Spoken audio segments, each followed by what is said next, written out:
কোরআনের অনেক জায়গায় আল্লাহ তাআলা নিজের পরিচয় দিয়েছেন। নিজের পরিচয় তিনি বিভিন্ন আয়াতে বিভিন্ন সূরায় পেশ করেছেন। তিনটি জায়গায় খুব এক্সক্লুসিভলি আল্লাহ তাআলা নিজের পরিচয় দিয়েছেন। এক হচ্ছে সূরা বাকারার 255 নম্বর আয়াতে, মানে আয়াতুল কুরসি। এর মধ্যে 9টা বাক্য আছে, 9টা বাক্য মিলে একটা আয়াত। এই আয়াতে আল্লাহ তাআলা খুব চমৎকার ভঙ্গিমায়, চমৎকার ভাষা শৈলী ব্যবহার করে, খুব উচ্চাঙ্গের আরবি সাহিত্য দিয়ে একটি আয়াত নাজিল করেছেন। এই আয়াতটার নাম হচ্ছে আয়াতুল কুরসি। বিশ্বনবী বলেন, মান কারা আয়াতুল কুরসি দুবুরা কুল্লি সালাতিন মাকতুবাতিন লাম ইয়ামনাহু মিন দুখুলিল জান্নাতি ইল্লাল মাউত। প্রত্যেক ফরজ নামাজের পরে যে আয়াতুল কুরসি পড়বে তার জান্নাতে যাওয়ার ক্ষেত্রে আর কোনো বাধা থাকে না, একটা জিনিস ছাড়া, সেটা হচ্ছে মৃত্যু, মরণ। লোকটা মরে না তাই জান্নাতে যায় না, মরলেই জান্নাতি। এই আয়াতুল কুরসির এই আয়াতে আল্লাহ তাআলা খুব স্পষ্টভাবে নিজের পরিচয় তুলে ধরেছেন।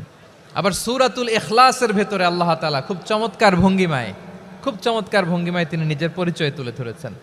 অনুরূপভাবে সূরা হাশরের শেষ 3 আয়াতেও আল্লাহ তাআলা খুব চমৎকারভাবে নিজের পরিচয় তুলে ধরেছেন। আওয়াজ করে পড়ুন সুবহানাল্লাহ। আমরা সূরা হাশরের শেষ 3 আয়াতের তাফসীর আজকে আমরা শুনব। আসুন আমরা আমাদের রবকে চিনে নেই। আজকের আলোচনার টপিক হচ্ছে আসুন আমাদের রবকে চিনি। আসুন আমাদের, সবাই বলুন, আসুন আমাদের রবকে চিনি। আজকের আমার ঢাকা বিভাগের প্রোগ্রাম থেকে, এই নবাবগঞ্জ বারুয়াখালীর প্রোগ্রাম থেকে আমরা আমাদের রবকে চিনে যাব ইনশাআল্লাহ। বলেন সবাই।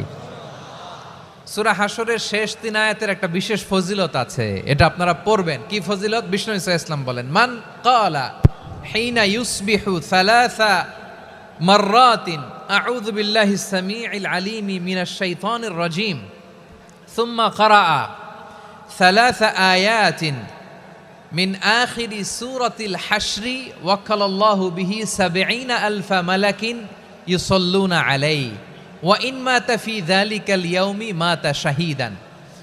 বিশ্বনবী মুহাম্মদুর রাসূলুল্লাহ সাল্লাল্লাহু